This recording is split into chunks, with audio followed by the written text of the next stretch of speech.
Shri CB Sathyan, Aadav Arjuna, TVKയുടെ നേതാവ് കലാപാഹ്വാനം നടത്തി, അതിനാണ് കേസെടുത്തിരിക്കുന്നത്. കലാപാഹ്വാനം പോലെയുള്ള കാര്യങ്ങളൊക്കെ തന്നെയാണ് പറഞ്ഞിരിക്കുന്നത് DMK സർക്കാരിനെതിരെയും പോലീസിനെതിരെയൊക്കെ. അതായത് നേരത്തെ ശ്രീ വിനു കുര്യത്ത് പറഞ്ഞ ഒരു വിഷയം, വളരെ അഗ്രസീവായിട്ടുള്ള വാചകങ്ങളാണ് പറയുന്നത്. സിനിമയിൽ പറയുന്നത് പോലെയല്ല, വളരെ വളരെ അഗ്രസീവായിട്ടുള്ള, ആളി കത്തിക്കുന്ന തരത്തിലുള്ള, അതാണ് ഒരു ടാക്ടിക്സ് എന്ന് വിജയ് ധരിച്ചു വെച്ചിരിക്കുന്നു, വിജയ് പഠിപ്പിച്ചു വെച്ചിരിക്കുന്നു എന്നുള്ളതൊക്കെയാണ്. ഏതായാലും ഇനി അങ്ങോട്ട് ഇക്വേഷൻസ് മാറുകയാണ്.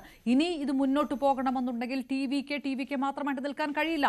അമിത്ഷാ വിളിക്കുന്നു, ഇന്ന് ഫോൺ എടുത്തില്ലെങ്കിൽ നാളെ എടുക്കേണ്ടതായിട്ട് വരും. ഇത് എടുക്കാതെ മുന്നോട്ട് പോകാൻ വിജയ്ക്ക് ഈ സാഹചര്യത്തിൽ കഴിയില്ല.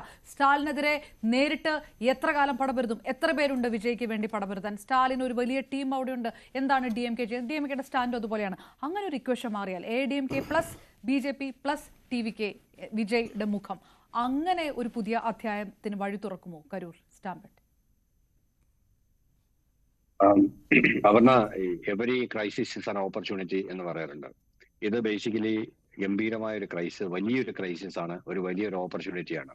നേരത്തെ പറഞ്ഞതുപോലെ ഈ സ്ഥലത്തൊന്നും സംഭവം നടന്ന ഉടനെ സ്ഥലം വിട്ട വിജയ് ശ്രീ ബിനു കുര്യത്ത് ചോദിച്ചതുപോലെ എന്തുകൊണ്ട്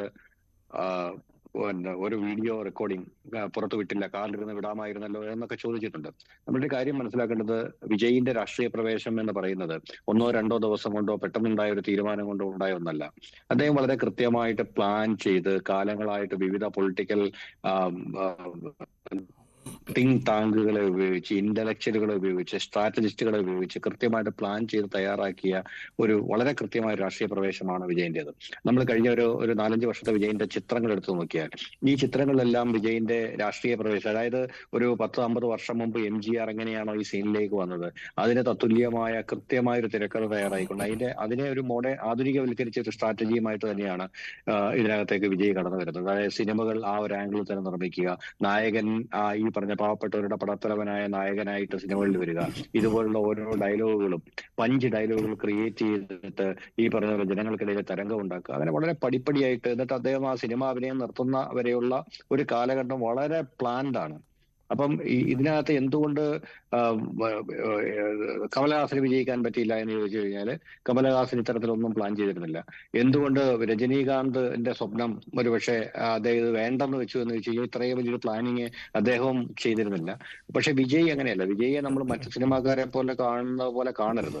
അദ്ദേഹം വളരെ കൃത്യമായിട്ട് പ്ലാൻ ചെയ്തിട്ട് വളരെ സ്ട്രാറ്റജൈസ് ചെയ്തിട്ട് രംഗത്തിറങ്ങിയ ഒരു മനുഷ്യനാണ്. പ്രശാന്ത് കിഷോറിനെ പോലെയുള്ള ഇന്ത്യയിലെ ഏറ്റവും പ്രമുഖരായ പൊളിറ്റിക്കൽ സ്ട്രാറ്റജിസ്റ്റുകളെ കൊണ്ടുവന്നിട്ടാണ് അദ്ദേഹം തന്റെ പാർട്ടിയുടെ രൂപീകരണവും അതിന്റെ മുഴുവൻ തന്ത്രങ്ങളും അതിന്റെ മുഴുവൻ മീഡിയ സ്ട്രാറ്റജിയും സോഷ്യൽ മീഡിയ സ്ട്രാറ്റജിയും ഒക്കെ രൂപപ്പെടുത്തിയിരിക്കുന്നത്. അപ്പം വിജയ് ഉന്നം വെക്കുന്നത് ഒരു വലിയ ശൂന്യതയുണ്ട്. നേരത്തെ മോഹൻ വർഗീസ് സാർ പറഞ്ഞതുപോലെ ഈ തമിഴ് രാഷ്ട്രീയം എന്ന് പറയുന്ന ഒരു ആൾക്കൂട്ടത്തിന്റെ രാഷ്ട്രീയമാണ്. അത് ചരിത്രപരമായിട്ട് അങ്ങനെയാണ്. ഒരുപക്ഷെ തുടക്കകാലത്തെ ഒരു സ്ട്രെങ്ത്, ഈ പെരിയോരുടെയൊക്കെ കാലമൊക്കെ മാറിക്കഴിഞ്ഞു കഴിഞ്ഞാൽ ഈ പറഞ്ഞ പോലെ വളരെ അപ്പുറവും ഇപ്പുറവും അറിയുന്ന ഒരു വലിയ ജനക്കൂട്ടത്തിന്റെ രാഷ്ട്രീയമാണ്. നമ്മുടെ റോമൻ കൊളോസിയത്തിലൊക്കെ പറഞ്ഞ പോലെ ജനങ്ങളെ ആഘോഷിപ്പിക്കുക, ജനങ്ങളെ എന്റർടൈൻ ചെയ്യിക്കുക എന്ന് പറയുന്ന ഒരു രാഷ്ട്രീയമായിരുന്നു തമിഴകത്തിൻ്റെത്. അവിടെ ഈ പറഞ്ഞ പോലെ പകയും പ്രതികാരവും തുടങ്ങിയ എല്ലാ സെന്റിമെന്റ്സും ഭയങ്കരമായിട്ട് കൂട്ടിക്കുഴച്ച് വെച്ച് ഗംഭീരമായിട്ട് അവതരിപ്പിക്കുന്ന ഒരു ചുറ്റുപാടാണ് അവിടെ. അപ്പൊ അവിടേക്ക് നിലവിൽ നമ്മൾ കഴിഞ്ഞ ഒരു 10-15 വർഷത്തെ ചരിത്രം എടുത്ത് നോക്കിയാൽ അവിടെ ഈ പറഞ്ഞ സെന്റിമെന്റ്സിനൊന്നും വലിയ സ്ഥാനമില്ലാത്ത അവസ്ഥയാണ്. കാരണം വളരെ പ്യുവറായിട്ടുള്ള രാഷ്ട്രീയമാണ് ഇപ്പോൾ അവിടെ നടക്കുന്നത്. അവിടെ ADMKയും DMKയും തമ്മിലുള്ള പൊരുതൽ, ഇതിനകത്ത് രണ്ടിനകത്തും സിനിമക്കാരില്ല. ഇതിനകത്ത് രണ്ട് സൈഡിലും ഇതുപോലെ ജനങ്ങളെ ഇളക്കി മറിക്കുന്ന ആൾക്കാരില്ല. ജയലളിതയ്ക്ക് ശേഷം പ്യുവറായിട്ടുള്ള ഒരു പൊളിറ്റിക്കൽ നേതൃത്വമാണ് ADMKയ്ക്കുള്ളത്. DMKയ്ക്കും അതുപോലെ സ്റ്റാലിന്റെ പ്യുവറായിട്ടുള്ള ഒരു പൊളിറ്റിക്കൽ നേതൃത്വമാണുള്ളത്. അങ്ങനെ രണ്ട് പൊളിറ്റിക്കൽ, ഈവൻ BJP എടുത്ത് നോക്കിയാൽ അണ്ണാമലൈ എന്ന് പറയുന്ന ഒരു പൊളിറ്റിക്കൽ നേതൃത്വമാണുള്ളത്. അപ്പം ഈ ഒരു സ്ഥലത്ത് ജനങ്ങളെ ഇളക്കി മറിക്കാൻ പറ്റുന്ന വിജയിനെ പോലത്തെ അഭാവം വളരെ വ്യക്തമാണ്. കാരണം ഈ പറഞ്ഞ ADMK ആൾമോസ്റ്റ് അവസാനിച്ചു എന്ന് വേണമെങ്കിൽ നമുക്ക് പറയാം. അതിന്റെ ഈ എന്താ പറയുന്നത് ബിഗിനിങ് ഓഫ് ദ എൻഡ് ജയലളിതയുടെ മരണത്തോടെ തുടങ്ങിക്കഴിഞ്ഞു. അതിനുശേഷം അത് സ്വാഭാവികമായ രംഗത്തിലേക്ക് നീങ്ങിക്കൊണ്ടിരിക്കുകയാണ്. അപ്പൊ അതുണ്ടാക്കുന്ന ഒരു വലിയ പൊളിറ്റിക്കൽ വിടവുണ്ട്. ആ വിടവിലേക്ക് BJPക്ക് കടന്നു വരാൻ പറ്റുമോ എന്ന് ചോദിച്ചാൽ ഇല്ല. കാരണം BJP മുന്നോട്ട് വെക്കുന്ന ഒരു ദേശീയതയും തമിഴകത്തിന് വേണ്ടുന്ന ഒരു ദ്രവീഡീയതയും തമ്മിൽ വലിയ വ്യത്യാസമുണ്ട്. അപ്പൊ ഒരു കാരണവശാലും BJPക്ക് ഈ വാക്യം ഫില്ല് ചെയ്യാൻ പറ്റില്ല. അപ്പൊ ആ വാക്യം ഫില്ല് ചെയ്യണമെങ്കിൽ മറ്റൊരാൾ വരണം. ആ ഒരാളെന്ന് പറയുന്നത്, നമ്മൾ ഒരു കാര്യം കൂടെ മനസ്സിലാക്കണം, തമിഴിലെ രാഷ്ട്രീയത്തിനകത്ത് ഈ പറഞ്ഞ സമുദായങ്ങൾക്ക് വലിയൊരു സ്ഥാനം ഉണ്ടായിരുന്നു. പക്ഷെ ആ സമുദായങ്ങളുടെ സ്ഥാനവും എല്ലാം തെറ്റിച്ചു കളഞ്ഞത് ഒരുപക്ഷെ MGRന്റെ വരവാണ്. മലയാളിയായ MGR തമിഴ്നാട്ടിൽ ചെന്നിട്ട് ഈ പറഞ്ഞതുപോലെ അവിടുത്തെ എല്ലാ കാസ്റ്റ്, എല്ലാ ജാതി സമവാക്യങ്ങളെയും പരാജയപ്പെടുത്തിക്കൊണ്ടാണ് അവിടുത്തെ മുഖ്യമന്ത്രിയായിട്ട് എത്രയോ വർഷങ്ങൾ നിലനിന്നത്.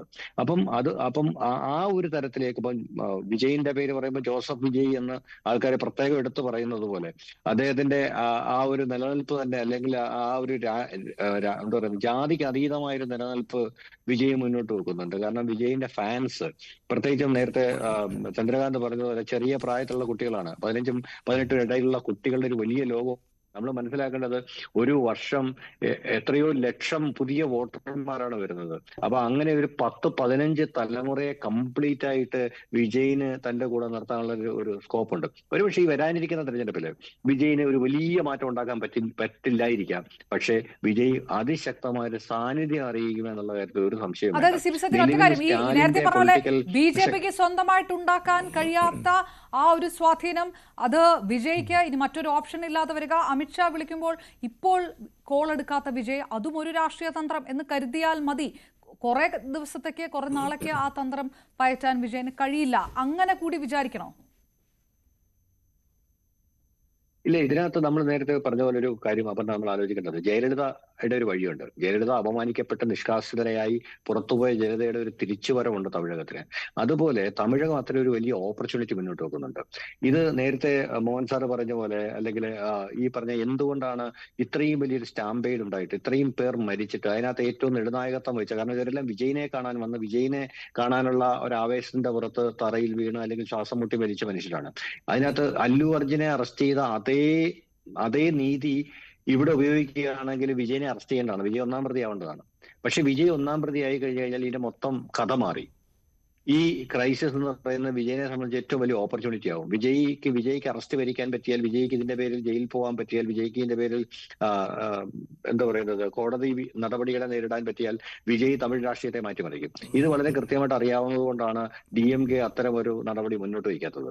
DMK വളരെ സൂക്ഷിച്ച് വിജയിനെ ഈ കംപ്ലീറ്റ് പ്രതിസ്ഥാനത്ത് നിന്നും തൽക്കാലം മാറ്റി നിർത്തിക്കൊണ്ട് മറ്റുള്ള പാർട്ടി ഫംഗ്ഷനുകളെ മാത്രം ടാർഗറ്റ് ചെയ്തുകൊണ്ട് മുന്നോട്ട് പോകുന്നതിന്റെ പിന്നിലുള്ള യഥാർത്ഥ വികാരം എന്ന് പറയുന്നത് വിജയിയെ ഒരു രക്തസാക്ഷി ായിട്ട് വിജയിക്കാൻ അനുവദിക്കരുത് എന്നുള്ള കൃത്യമായ രാഷ്ട്രീയ അജണ്ടയുടെ ഭാഗം തന്നെയാണ്. അപ്പൊ നമ്മൾ മനസ്സിലാക്കേണ്ടത് ഇതൊരു വലിയ ഓപ്പർച്യൂണിറ്റി വിജയിന് മുന്നോട്ട് വെക്കുന്നുണ്ട്, ഒരു വലിയ ഓപ്പർച്യൂണിറ്റി DMKക്ക് മുന്നോട്ട് വെക്കുന്നുണ്ട്. കാരണം DMKയുടെ നിലവിലെ തമിഴ് രാഷ്ട്രീയത്തിന്റെ അവസ്ഥ, അതായത് ഞാൻ കരൂർ സംഭവത്തിന് മുമ്പുള്ള അവസ്ഥ പറയുകയാണ്.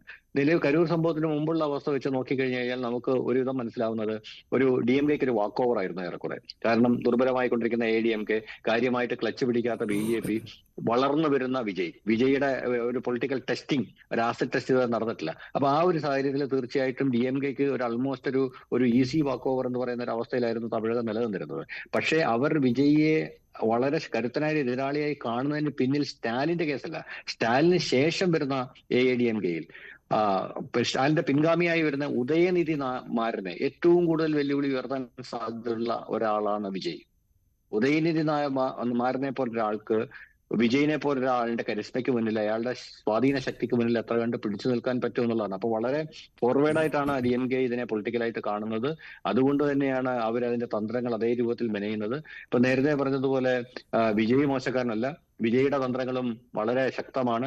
3 ദിവസം വിജയ് എന്തുകൊണ്ട് എടുത്തു എന്ന് ചോദിച്ചു കഴിഞ്ഞാൽ ഏറ്റവും കെയർഫുൾ ആയിട്ട് തയ്യാറാക്കിയ ഒരു സ്റ്റേറ്റ്മെന്റ് ആണ് അദ്ദേഹം വായിച്ചത്. അദ്ദേഹം ഒരു തന്റെ തന്നെ സിനിമാ നടനെ തോൽപ്പിക്കുന്ന രീതിയിൽ ഏറ്റവും ഗംഭീരമായിട്ട്, ഏറ്റവും ഗദ്ഗത കണ്ടനായിട്ട് മുന്നോട്ട് വന്നിട്ട് വായിച്ച ആ ഒരു സാധനം കണ്ടിട്ട് ചിലപ്പം നെടുവീർപ്പിടുന്ന, കൂടെ കരയുന്ന 10,000-കണക്കിന് ആരാധകർ അദ്ദേഹത്തിനുണ്ടാവും. അപ്പൊ അങ്ങനെ വളരെ കെയർഫുള്ളി ക്രാഫ്റ്റഡ് ആയ ഒരു സ്റ്റേറ്റ്മെന്റ് ഉണ്ടാക്കി അത് വളരെ കൃത്യമായ ഒരു സിനിമാറ്റിക് ടോണിൽ തന്നെ വായിച്ച് ജനങ്ങളിലേക്ക് വിജയ് തിരിച്ചെത്തുകയാണ്. അപ്പൊ അത് 1-ാം ദിവസമോ 2-ാം ദിവസമോ പറഞ്ഞിരുന്നെങ്കിൽ അദ്ദേഹത്തിന് ഈ സാധനങ്ങളൊന്നും പറയാൻ പറ്റില്ല. ഇപ്പൊ ഈ 3 ദിവസത്തെ താമസമൊന്നും ഒരു 2 ആഴ്ച കഴിഞ്ഞുള്ള ചരിത്രത്തിനകത്ത് ആരും പരിഗണിക്കില്ല. കാരണം അപ്പോഴേക്ക് 3 ദിവസം കഴിഞ്ഞാണ് വിജയ് പ്രതികരിച്ചതെന്ന് പറയുന്ന ഒന്നും വാർത്തയേ അല്ലാതാകും. അത് നമുക്ക് ഇന്നോ നാളെയോ മാത്രമാണ് വാർത്ത, അതിനുശേഷം അതൊരു വാർത്തയല്ല. അപ്പൊ അതുകൊണ്ട് വിജയും ഇതൊരു അവസരമായിട്ട് തന്നെ എടുക്കുകയാണ്. 41 പേരുടെ ഈ തമിഴ് രാഷ്ട്രീയവും ഈ ലോകവും ഒക്കെ ഈ 41 പേരുടെ മരണം അധികം താമസിയാതെ മറക്കും. അപ്പം ഈ പറഞ്ഞതിൽ വിജയ് എന്ന് പറയുന്ന ഒരാളുടെ രാഷ്ട്രീയ ഉദയത്തിന് ചിലപ്പോൾ ഏറ്റവും കൂടുതൽ തറക്കല്ലിടുന്ന സംഭവമായിരിക്കും ചിലപ്പോൾ ഈ കരൂരിലെ 41 പേരുടെ മരണം. നമുക്കറിയില്ല, കാരണം തമിഴ് രാഷ്ട്രീയം എപ്പോഴും ജനക്കൂട്ടത്തിന്റെ രാഷ്ട്രീയമായതുകൊണ്ട് അത് ഏത് വശത്തേക്ക് മറിയുന്നു എന്നുള്ളത് തികച്ചും തീർച്ചയായിട്ടും